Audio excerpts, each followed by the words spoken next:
చిన్నపిల్లాడి కోసం జైలుకి జగన్. వివరాల్లోకి వెళ్ళినట్లయితే మాజీ ముఖ్యమంత్రి జగన్మోహన్ రెడ్డి తీసుకుంటున్న నిర్ణయాలు కావచ్చు, చేస్తున్న పనులు కావచ్చు, మాట్లాడుతున్న మాటలు కావచ్చు, వైసీపీ వాళ్ళకైతే దిమ్మ తిరిగి మైండ్ బ్లాక్ అవుతుంది. ఏం చేస్తారు? తప్పదు. ఆయన చేసే మాటలు, చేసే పనులు అన్నీ సమర్థించుకోవాలి. ఆ సమర్థించుకోవడానికి వాళ్ళ కింద మీద పడుతున్నారు. ఇది ఎలా ఉంచితే ఇప్పుడు నేను ఎందుకు ఈ విషయం ప్రస్తావిస్తున్నానంటే, మాజీ మంత్రి సీదిరి అప్పలరాజు నేల పోయేది నెత్తిని రాసుకుంటా ఉంటారు చూసారా, దానికి ప్రత్యేక నిదర్శనమే ఈ సీదిరి అప్పలరాజు. ఏది మామూలుగానే మనోడు కొంచెం నోటి దురుసున్న సంగతి పదవున్నప్పుడు తెలిసింది. మామూలుగా ఉన్నప్పుడేమో ఏదో కుక్కిన పేరు అంటారు చూసారా, ఆ తరహాలో సైలెంట్గా ఉంటాడు. అదే అధికారంలో ఉండగా మాత్రం అసలు మామూలుగా కాదు, వీర లెవెల్లో డైలాగులు వేస్తూ ఉండేవాడు. ఇది ఇలా ఉంచితే ఇప్పుడు నేల పోయేది నెత్తిని రాసుకునేది ఏంటి అంటే, కొడుకు చేసిన యాక్సిడెంట్ చేస్తే యాక్సిడెంట్ కాస్త మర్డర్ చేసుకున్నటువంటి ఘనత ఇళ్ళదే. హిట్ అండ్ రన్ కేసు, దాన్ని మర్డర్ కింద పరిశీలిస్తారని తెలుసు.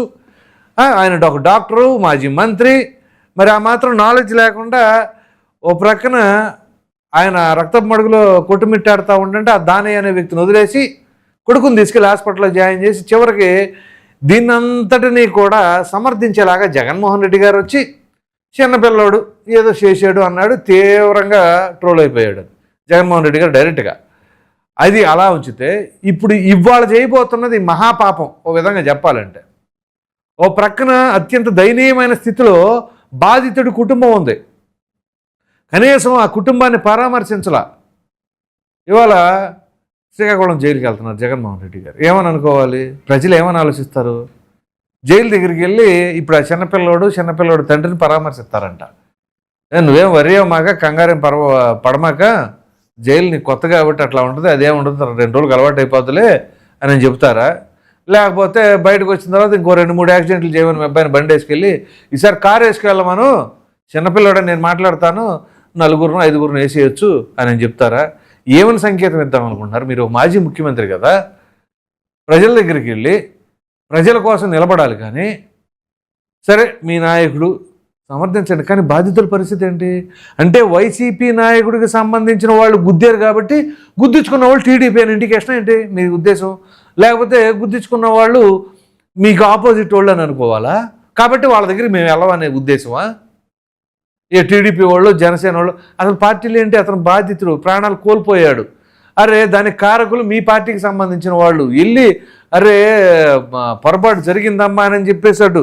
సీదిరి అప్పలరాజు వెళ్ళాలి, తర్వాత జగన్మోహన్ రెడ్డి వెళ్ళాలి, వైసీపీ నాయకులు అందరూ కూడా అండగా నిలబడాలి దానయ్య కుటుంబానికి.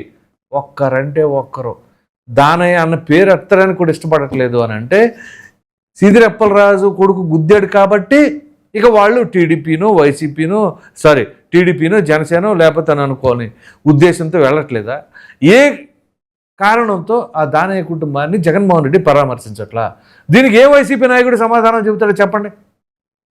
ఒక మాజీ ముఖ్యమంత్రి అయినప్పుడు, ముఖ్యమంత్రి అంటే ఒక పార్టీకి సంబంధించిన వాళ్ళు కాదే అధికారం ఉన్నప్పుడు ప్రజలందరికీ, అలాగే ప్రతిపక్ష నాయకుడు అంటే ఒక పార్టీకి సంబంధించిన వాళ్ళని కాదు, ఖచ్చితంగా ప్రజా సమస్యల పట్ల పోరాడాలి. ఇప్పుడు సమస్యల ఊబిలో ఉంది ఆ కుటుంబం. ప్రభుత్వం ఇంకా అండదండగా ఉంది అని చెప్పేసి అన్నారు కాబట్టి ఓకే, ఓ ప్రతిపక్ష పార్టీగా మేము కూడా మీకు అండగా ఉంటామమ్మా అని అంటే నష్టమా? అలా వెళ్ళకపోతే నష్టం, వెళితే కాదు. సో ఇప్పుడు హడావుడిగా ఇప్పుడు సీదిరి అప్పలరాజుని పరామర్శించాలి. ఆయనలే పరామర్శించకపోతే మనం ఆలోచించాలి, కానీ పరామర్శిస్తే ఆలోచించాల్సిన పనే ఉంది. పైగా అక్కడికి వెళ్ళేది దేనికి? అప్పలరాజుని పరామర్శించడానికి వెళ్ళాలి, పరామర్శించాలి, వచ్చేయండి. దీనికి హంగులు ఆర్భాటాలు ఎందుకు? పోలీసులు ఆంక్షలు విధించారు, ఆంక్షలు విధిస్తే తొక్కేస్తున్నారు. జగన్మోహన్ రెడ్డి గారి ప్రజాదరణను చూడలేక తొక్కేస్తున్నారంట. అంతకుముందు చూశారు కదా, ఇప్పుడు వెళ్ళిన సాటల్లో అదే కదా చేస్తుంది. ఇప్పుడు విశాఖపట్నం పర్యటన చేశారు, గతంలో 100 రూపాయలు ఇచ్చి తీసుకెళ్లారని చెప్పి మహిళలందరూ మాట్లాడారు, మనం కూడా వీడియో చేసాం, చూశారు. ఇంకా ప్రజాదరణ ఎక్కడి నుంచి వస్తుందని చెప్పేసి అర్థం చేసుకోవాలి. సరే వస్తుంది అనుకుందాం, పోనీ అది కూడా నిజమే. ఒకవేళ ఏదైనా ఉద్రిక్తమైన వాతావరణం అనుకుంటామో, లేకపోతే ప్రమాదాలు జరిగినాయి అనుకోండి, అప్పుడు బాధ్యత ఎవరిది? ప్రభుత్వానిదేగా. ప్రభుత్వం ఏం చేస్తూ ఉంది? సరైన భద్రత ఇవ్వలేదు అని చెప్పేసి అంటారు. ఇప్పుడు అంతా ఎందుకు? జగన్మోహన్ రెడ్డి గారు రెండపాళ్ళు వెళ్ళినప్పుడు ఆ సింగయ్య అనే వ్యక్తిని ఈయన కారు ద్వారానే మరి ప్రమాదవశాత్తు కారు కింద పడ్డాడు, ఆయన మృతి చెందాడు సకాలంలో వైద్యం అందక. సో ఇట్లాంటివి ఎక్కడ కూడా జరగకూడదు, ఏ ఒక్కరు ఇబ్బంది పడకూడదు అని. అయినా మీరు వెళ్ళేటప్పుడు మీరు ఏమన్నా ర్యాలీలు ఏమన్నా పార్టీ మీటింగులు పెట్టుకుంటున్నారా జన సమీకరణ చేయడానికి? వెళ్ళేది పరామర్శకి వెళ్ళండి. 8 వాహనాలకు పర్మిషన్ ఇచ్చారు పోలీసులు. సరిపోవా? ఇంకో 100 కావాలా ఏంటి? ఏం చేయడానికి? విశాఖపట్నం నుంచి శ్రీకాకుళం జైలుకి వెళ్తారు, వెళ్ళేదానికి అక్కడ ఇది అసలు ఎందుకు వెళ్తున్నారు? ఏ భరోసా ఇద్దాం అనుకుంటున్నారో ప్రజలేమనుకుంటారు? అరే వైసీపీ నాయకులు ఏమని డిఫెండ్ చేసుకుంటారు? అవన్నీ ఏం తెలీదు. ఇంకా అక్కడికి వెళ్ళిన తర్వాత ఉంటుంది అసలు కథ అంతా కూడా. ఇప్పుడు ఆయన ప్రెస్ మీట్ పెట్టి ఏం మాట్లాడతారో ఇప్పుడు చాలామంది చాలా ఆసక్తిగా ఎదురు చూస్తూ ఉంటారు. ఆయన ప్రెస్ మీట్ పెట్టారంటే ఇంకా విపరీతమైన సర్క్యులేట్ అవుతుంది. ఏంటి అంటే ఆయన ప్రెస్ మీట్ కోసం మీమర్స్ ట్రోలర్స్ వెయిట్ చేస్తూ ఉంటారు, ఎక్కడే కంటెంట్ దొరికిద్దా అని చెప్పేసి అని కూడా చాలామంది అభిప్రాయపడుతున్నారు. సరే అదంతా ప్రక్కన పెడితే అసలు ప్రజలు ఆలోచిస్తారు కదా. అరే జగన్మోహన్ రెడ్డి గారు ఏమని వాళ్ళ దగ్గరికి వెళ్తున్నారు, గుద్దినోడి దగ్గరికి? ఆ బాధితులు ఇంట్లో 10 రూపాయలు లేవు, కనీసం పిల్లలు తింటానికి బిస్కెట్స్ కూడా లేవు అని చెప్పేసి వాళ్ళు ఆందోళన పడుతూ ఉంటే ఆ కుటుంబానికి అండగా ఉండవలసింది పోయి ఇటు వెళ్ళి ఆ గుద్దినోళ్ళ వైపే ఉంటారు జగన్మోహన్ రెడ్డి. ఇది కొత్త ఏం కాదు, తొలి నుంచి అదే పరిస్థితి కదా.